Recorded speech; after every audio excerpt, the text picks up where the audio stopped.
우리 옆 사람과 이렇게 인사할까요? 사랑합니다. 축복합니다. 무슨 인사할까요? 정말 사랑하십니까? 대답이 아까보다 훨씬 적어졌는데 사랑하세요? 예, 알겠습니다. 예, 오늘 읽은 본문을 중심으로 하나님 사랑, 이웃 사랑이라는 제목으로 하나님의 말씀을 좀 전하고자 합니다. 오늘 특별히 무슨 위원회 헌신 예배인지 들으셨습니까? 무슨 위원회 헌신 예배입니까? 이웃사랑 위원회 헌신 예배입니다. 위원회가 작년에 연말에 정책 당일을 좀 거치면서 좀 개편되면서 기존의 구제사역위원회와 긍휼사역팀의 사역을 통합해서 이 담장을 넘어 하나님의 사랑을 전하는 교회로 우리가 좀 발돋움하고자 이웃사랑위원회라는 이름으로 새로 개편됐습니다. 그리고 2월에 이렇게 첫 헌신 예배로 모이게 되었습니다.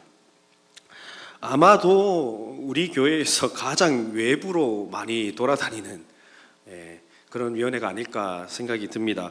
외부에 나가서 하나님의 사랑을 실천하고 있습니다. 설교가 끝난 후에 오후 예배 시간을 좀 할애해서 작년 한 해 동안 우리 긍휼사역팀이 도대체 뭘 했냐 이런 질문들이 너무 많아서 잠시 사역 보고를 좀 하겠지만 작년 1월부터 긍휼사역팀이 조직되기 시작했습니다. 그리고 4월 당회 때 당회에서 공식적으로 인가를 해주셔서 섬김국 소속으로 발족이 되었습니다. 영선 1동 동사무소와 연결해서 쌀을 기증하는 것으로부터 시작을 해서 세움 장학금, 불우이웃을 위한 바자회, 사랑의 장바구니 등 많은 사역들을 13명이 감당하고 있습니다. 대단하지 않습니까? 안 대단하세요? 별로 대답이 안 좋네요. 그뿐 아닙니다. 교회 곳곳에 좀 붙어 있는 거 보셨는지 모르겠는데 종이컵 좀 줄이자, 플라스틱 좀 자제해보자, 이러면서 교회를 좀 깨끗하게 해보고 하나님이 주신 창조 세계를 우리 손으로 좀 잘 갖고 가보자. 플라스틱 제로 운동하고 있는 것도 기억은 하시죠? 컵 좀 들고 다니시길 바랍니다. 일회용품 사용을 줄이고 이러한 캠페인들을 좀 진행하기도 했습니다. 작년에는 담장을 넘는 교회라는 표어를 가지고 좀 교회 밖을 좀 많이 돌아봤다면 올해는 교회 안도 조금 돌아볼 계획이 있습니다. 물론 사람이 하는 일이다 보니까 실수도 많고 또 많이 부족할 수도 있습니다. 그렇지만 위원들이 한 마음이 되고 한 뜻이 되어서 이 지역사회에 예수님의 사랑을 흘려보내려고 정말 부단히 이리저리 많이 노력하고 있습니다. 사실 우리 위원회 위원들이 모여서 정작 나는 사회에서 도움받은 것이 없는 것 같은데 내 시간, 내 물질, 때로 만나주지 않아서 속상해하면서까지 마음이 다 상해가면서까지 믿지 않는 가정을 포함한 지역사회에 이 사랑을 흘려보내야 하는 이유가 무엇일까요? 교회 안에도 정말 힘든 분들이 많고 당연히 알고 있습니다. 그런데 왜 교회 밖 사람까지 우리가 챙기며 사랑을 해야 할까요? 그 이유는 우리가 하나님의 사랑을 받았기 때문입니다. 본문 25절 말씀을 한번 보실까요? 본문 25절을 보면 율법교사가 예수님께 의도적인 생각을 가지고 시험합니다. 그리고 이렇게 물어봅니다. 영생을 어떻게 하면 얻을 수 있습니까? 이렇게 물어봅니다. 예수님께서 대로 질문하십니다. 율법에는 어떻게 기록되어 있냐? 율법교사가 정확한 대답을 말을 하죠. 27절 말씀을 한번 보십시오. 27절 말씀 이렇게 기록합니다. 내 마음을 다하며 목숨을 다하며 힘을 다하며 뜻을 다하여 주 너의 하나님을 사랑하고 또한 내 이웃을 내 자신같이 사랑하라 하였나이다 라고 말씀을 합니다. 율법을 제정하신 목적이 우리를 괴롭히고 힘들게 하기 위함이 아니라 바로 사랑에 있다라는 것을 말해주고 있는 겁니다. 그런데 문제가 하나가 있죠. 우리 인간이 율법을 온전히 지킬 수 있습니까? 옆에 사람이 나한테 해코지해도 나는 그 사람을 사랑해 이렇게 할 수 있습니까? 우리 인간은 율법을 결코 지킬 수 없는 죄악된 존재입니다. 즉 우리 죄악된 인간은 하나님의 사랑을 받아놓고 하나님을 온전하게 사랑할 수가 없습니다. 우리가 기도를 하는 것만 봐도 바로 알 수 있습니다. 나만을 위한 기도를 구할 때가 너무나 많습니다. 그리고 내 뜻과 하나님과의 뜻이 다르다면 하나님의 뜻에 순종하는 경우보다 내 뜻, 내 주장을 굽히면서 하나님을 설득하려고 달려드는 게 우리 인간의 모습입니다. 하나님을 사랑해서 하나님의 뜻을 구했습니다. 하지만 하나님의 뜻이 그렇다 할지라도 나는 내 뜻대로 살겠습니다. 이렇게 사는 게 저와 여러분들의 모습입니다. 말로는 하나님을 사랑한다고 하고 내가 하나님의 사랑을 받았습니다 합니다. 하지만 전혀 다른 모습으로 살아가는 게 우리 아닙니까? 하나님을 그저 수단으로 이용할 때가 너무나 많습니다. 우리는 그렇다면 돌로 쳐 죽임을 당해야 마땅합니다. 율법에 따르면. 그런데 우리는 하나님 때문에 살아가고 있습니다. 그러나 늘 하나님을 사랑해야 한다는 말을 왜곡하며 잘못된 사랑을 실천해 갑니다. 그저 세상적으로 풍요로울 때, 평화로울 때, 그때만 하나님이 나를 사랑하신다 고백하는 우리입니다. 정작 찾아야 할 때는 찾지 않습니다. 하지만 하나님의 사랑은 우리에게 풍요를 주신다 안 주신다 그 정도 수준에 머물러 있지 않습니다. 하나님의 사랑은 어떤 우리의 기질이나 우리의 성격이나 우리가 잘 살고 못 살고 좋은 데 살고 나쁜 데 사는 그런 환경에 달려 있지 않습니다. 그것에 따라 하나님의 사랑의 척도는 변하지 않습니다. 최근에 종영한 드라마가 하나가 있습니다. 이영애 씨가 나오는 마에스트라라고 하는 드라마인데요. 지휘자와 악장의 집착적인 사랑을 보여주는 드라마입니다. 악장역의 캐릭터는 처음에 볼 때는 이 지휘자를 너무나 사랑하고 존경하고 좀 이런 캐릭터처럼 비추어졌습니다. 하지만 드라마가 진행이 될수록 지휘자를 공격하는 일종의 악의 무리들이 하나둘씩 죽는 그런 사건이 발생했는데 결국 최종의 범인은 이 악장이었습니다. 사랑한다고 하면서 잘못된 사랑의 방식을 보여주고 있었습니다. 드라마를 좀 가볍게 보다가 한 가지 좀 문득 드는 생각이, 오늘날 우리가 하나님을 사랑하는 모습이 이런 모습이 아닐까 좀 생각을 하게 됩니다. 우리가 틈만 나면 하나님을 사랑한다라는 말을 주문처럼 외웁니다. 하나님의 말씀에 순종하려는 자세는 찾아볼 수도 없고 하나님의 사랑은 경험해보지도 못한 채 하나님의 사랑을 갈망하지도 않으면서 마치 그 하나님 사랑이라고 하는 단어를 주문처럼 주술처럼 외우며 살아가는 우리입니다. 또 그것을 두고 우리는 기도합니다. 우리는 하나님을 우리가 가진 조건들 때문에, 우리가 처한 어떤 상황들 때문에 하나님을 사랑이라고 고백하지 못합니다. 그렇지만 여전히 우리를 죄 가운데서 건져내시고 끊어진 하나님과의 관계를 하나님의 사랑이 나를 둘러싸면서 회복시키고 있습니다. 우리는 배반하지만 하나님의 사랑은 결코 줄거나 변하지 않았습니다. 배가 됐으면 배가 됐지 결코 그것을 빼앗아 가시는 그런 하나님이 아닙니다. 예수님께서 우리를 위하여 목숨을 던지셨습니다. 하나님을 온전하게 사랑하지 못하는 우리를 위해 예수님께서 자기 생명을 십자가에 내던지셨습니다. 우리는 거기서 하나님의 사랑을 확인할 수 있어야 합니다. 더 정확하게는 우리는 하나님의 사랑을 받을 만한 가치가 없는 존재들이었는데 하나님의 사랑을 한없이 받은 생명을 얻은 존재가 되었습니다. 지금 당장의 필요를 채워주지 못하지만 선한 목자 되시고 우리 아빠 아버지 되시는 하나님이 우리의 손을 지금도 놓지 않고 포기하지 않고 계십니다. 우리가 잘 아는 성경 구절이죠. 요한복음 3장 16절, 하나님께서 세상을 이처럼 사랑하사 무엇을 주셨습니까? 독생자입니다. 돈을 수백억을 주셨다 하신 것도 아니고 우리 손자들 손녀들 좋은 직장을 주셨다 하는 것도 아닙니다. 독생자 예수를 우리에게 주셨다라고 말씀을 합니다. 우리가 죄 가운데 빠져서 절망 가운데 있을 때 독생자를 보내셨고 우리를 위하여 그 독생자가 십자가에 달려 죽으셨습니다. 우리를 위해 일체 오래 참으심으로 죄인 중에 괴수인 저와 여러분 때문에 예수께서 죽으셨습니다. 죄를 알지도 못하시는 분이 우리를 위하여 죽으셨습니다. 그리고 이것을 통해 하나님이 우리를 사랑하신다라는 것을 보여주셨습니다. 지금도 우리에게 먼저 찾아오신 그 성령 하나님의 말할 수 없는 탄식으로 우리를 중보하심으로 그 사랑을 나타내 보이시고 있습니다. 우리의 죄성으로 짓는 모든 죄들 가운데서 하나님께서는 여전히 인내하십니다. 그리고 또 인내하십니다. 그 사랑 가운데에 우리는 머물고 있습니다. 사랑하는 성도 여러분, 저 여러분은 하나님의 사랑을 듬뿍 받은 존재입니다. 아멘이십니까? 예수님께서 찢기시고 피 흘리심으로 본질상 진노의 자녀였던 우리를 사랑하셨습니다.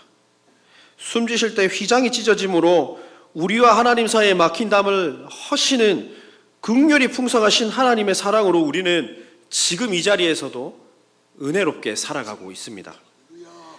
그러나 여전히 우리는 하나님을 사랑한다 하지만 하나님의 사랑과 정반대의 삶을 살아갑니다. 율법교사가 말한 이 정확한 정답처럼 살지 못하는 우리의 죄악된 본성으로는 머리로는 날 사랑하신 하나님을 사랑해야 한다는 걸 알지만 마음으로 하나님을 사랑하심을 온전하게 이해하지 못합니다. 우리 교회의 공동체만 잘 되길 원했다면 우리가 왜 개척교회를 후원하고 왜 우리가 얼굴도 모르고 말도 모르는 선교 사역을 돕고 헌신합니까? 우리가 하나님의 사랑을 힘입었기 때문에 가능한 일입니다. 사랑하는 성도 여러분, 하나님의 사랑 받으셨습니까? 하나님이 죽을 수밖에 없고 타락한 나를 위해 하나님이신 예수님께서 십자가에 못 박히시고 찔리시고 피 흘리심을 고백하십니까? 확신하십니까? 세상에 이해 못할 여러 가지 현상들, 사건들이 존재합니다. 그러나 이러한 모든 사건들보다 더 뛰어난 하나님의 사랑 앞에 예수 그리스도의 그 십자가 아래에 우리는 엎드려야 합니다. 우리 이웃사랑 위원뿐 아니라 우리 모든 주의 백성들은 하나님의 사랑을 받은 자들입니다. 하나님의 사랑을 받은 자들은 마땅히 하나님을 사랑해야 합니다. 하나님 앞에 엎드려야 하고 지금도 살아계셔서 역사하시는 그 하나님의 사랑 앞에 우리의 인생을 맡겨야 합니다. 하나님은 우리에게 사랑으로 이미 오셨습니다. 그리스도께서 오신 이유는 우리 죄를 담당하시려고 단번에 속죄제물이 되셔서 자신을 드리시기 위함입니다. 그래서 사랑하는 우리를 구원에 이르게 하시기 위해 오셨고 승천하시고 지금은 하늘 보좌에서 우리를 다스리시는 이 예수께서 반드시 그 사랑의 임재를 이 땅 가운데 하나님 나라를 확장시키며 반드시 오실 겁니다. 여전히 세상을 혼탁합니다. 보이지 않는 하나님 어떻게 믿을 수 있냐 하지만 우리는 하나님이 살아계심을 믿습니다. 우리는 하나님의 사랑 앞에 감히 엎드려야 하는 존재들입니다. 하나님을 사랑한다고 하면서 하나님을 배반하고 하나님 없이 사는 말뿐인 인생인 우리의 모습을 회개하시기를 바랍니다. 우리의 온 마음과 생명과 힘과 뜻을 다해 하나님의 사랑을 받은 자로서 하나님을 오늘보다 내일 더 뜨겁게 사랑하시기를 바랍니다. 그래서 하나님의 사랑에 합당한 자로 진짜 아버지의 사랑을 받아 행복한 삶, 풍성한 삶을 누리는 사람으로 살아가시기를 바랍니다. 그렇다면 하나님의 사랑을 받은 자들의 태도는 어떠해야 할까요? 마땅히 하나님을 사랑한다면 이웃을 사랑해야 합니다. 본문 27절의 하반절 말씀을 보십시오. 또한 내 이웃을 내 자신같이 사랑하라 말씀합니다. 즉 하나님을 사랑한다면 또한 이웃도 사랑해야 한다라는 말씀입니다. 자, 작년 이맘때 한번 이 본문으로 설교를 한 적이 있습니다. 그리고 킹덤 스토리에서도 이 선한 사마리아인 이야기를 한번 다루었죠. 간단하게 이야기해 보면 레위인, 제사장, 사마리아인 그리고 세 인물이 이 강도 맞아 죽어가는 유대인을 만납니다.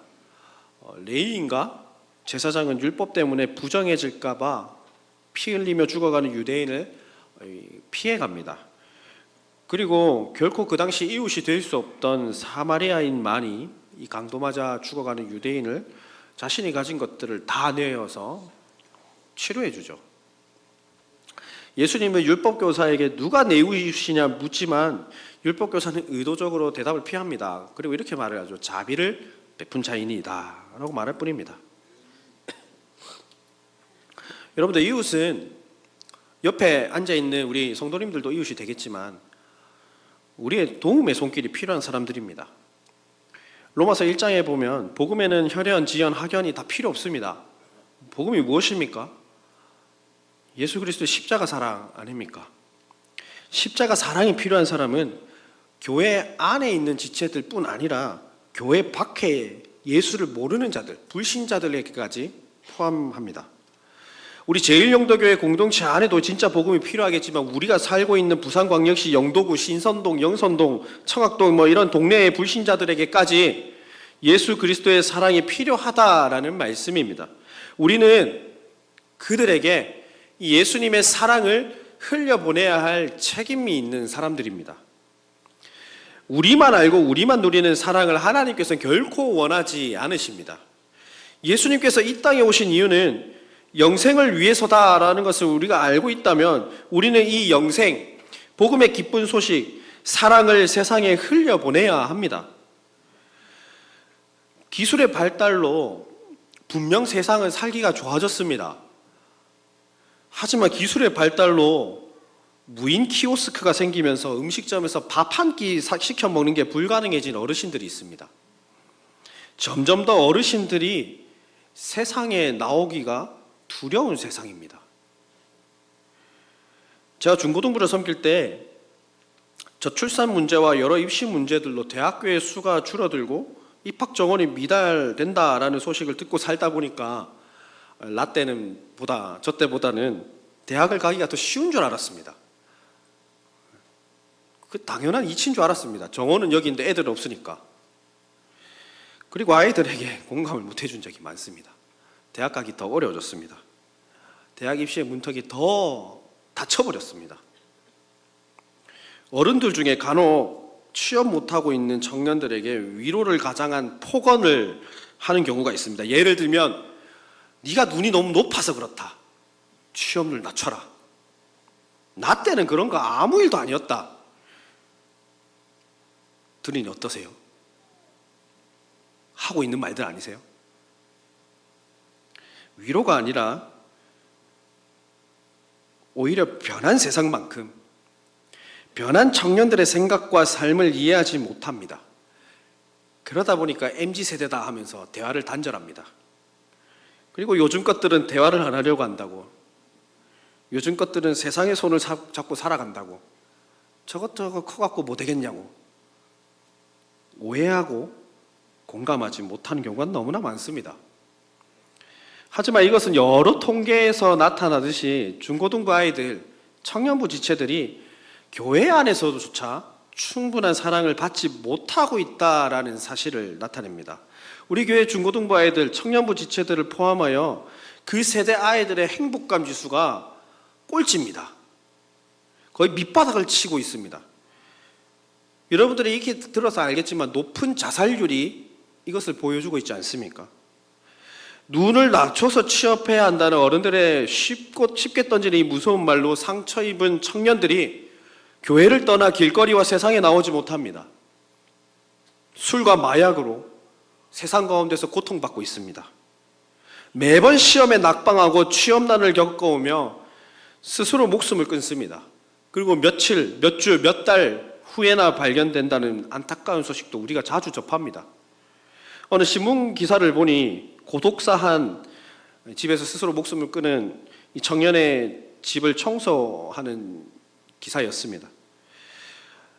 그 집에 들어가 보니 수십 권의 공무원 시험책, 노트북에는 이곳저곳 취업하려고 시도했던 이력서들, 그리고 술병과 아직 입지 못한 양복이 옷장에 걸려 있다라고 합니다. 사회가 잘못됐다고 말하고 싶지 않습니다. 어른들이 세상을 살아가기가 쉽지 않다고 생각하는 것만큼 우리 교회 학교 아이들, 그리고 밖에 있는 다음 세대 아이들 역시 세상을 살아가기가 쉽지 않습니다. 갈 대학은 정해져 있고 들어가기는 어렵고 갈 직장도 정해져 있고 그 직장도 들어가기가 어려운 시대입니다. 그저 그들에게 손길 한번 내밀어 주십시오. 눈길 한번, 따뜻한 말 한마디, 공감하는 말이 필요하다라는 말을 말씀드리고 싶습니다. 감히 누가요 요새 아이들이 정신력이 약하다고, 요새 아이들 한두 명 낳으니까 귀하게 자라서 그렇다고 손가락질하며 말할 수 있겠습니까? 우리가 그들에게 사랑의 손길을 내밀어 보신 게 기억은 나십니까? 우리 교회 학교 아이들 이름 몇이나 외우고 계십니까? 하루에 주일에 오면 교회 학교 아이들한테 인사해 보신 적 있으십니까? 교회 안에서라도 우리 교회 학교 아이들 보면 한 번쯤 안아주시고 이름도 좀 물어봐 주십시오. 손이라도 꼭 잡아주시고 기도 제목이 있는지 교역자나 교사들을 통해서 확인해 주십시오. 꼭 돈이 있어야 사랑하고 관심이 있는 게 아니지 않습니까? 사랑을 실천하는 건 투자한 만큼 성과를 내지 못할 때도 있을 겁니다. 그저 도움을 호소하는 이들에게 우리가 할 수 있는 최선의 방법으로 최선의 것을 가지고 찾아가서 그리스도께 받은 최고의 사랑을 실천해 주시기를 바랍니다. 이웃사랑위원회 헌신예배입니다. 저는 이웃사랑위원회를 두고 생각하기를 우리 교회가 하나님께서 명령하시는 이웃사랑을 실천할 수 있도록 돕는 위원회라고 생각을 합니다. 다시 말하면 여기 앉아 계신 13분 정도의 이웃사랑 위원들만 이웃사랑 위원이 아니라 여기 앉아 있는 모든 제1영도교회 성도님들께서 이웃사랑 위원들이라고 생각을 합니다. 왜냐하면 우리는 하나님의 사랑을 받은 자들이고 하나님의 사랑을 받은 우리는 그 사랑을 교회당 밖에서 저 예배당 문을 열고 나가서 실천하며 살아가야 되기 때문입니다. 예수님께서 저와 여러분을 사랑으로 끌어안으셨습니다. 그 사랑으로 끌어안은 우리에게 예수님께서 이렇게 고백하십니다. 37절 하반절 말씀입니다. 가서 너도 이와 같이 하라. 원어상 명령법으로 되어 있습니다.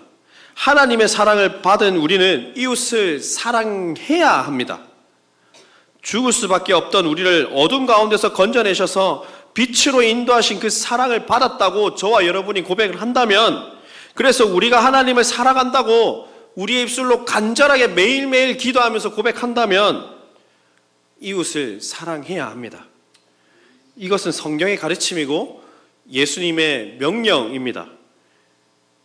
신자된 우리는 마땅히 예수님의 명령에 순종할 수 있어야 합니다.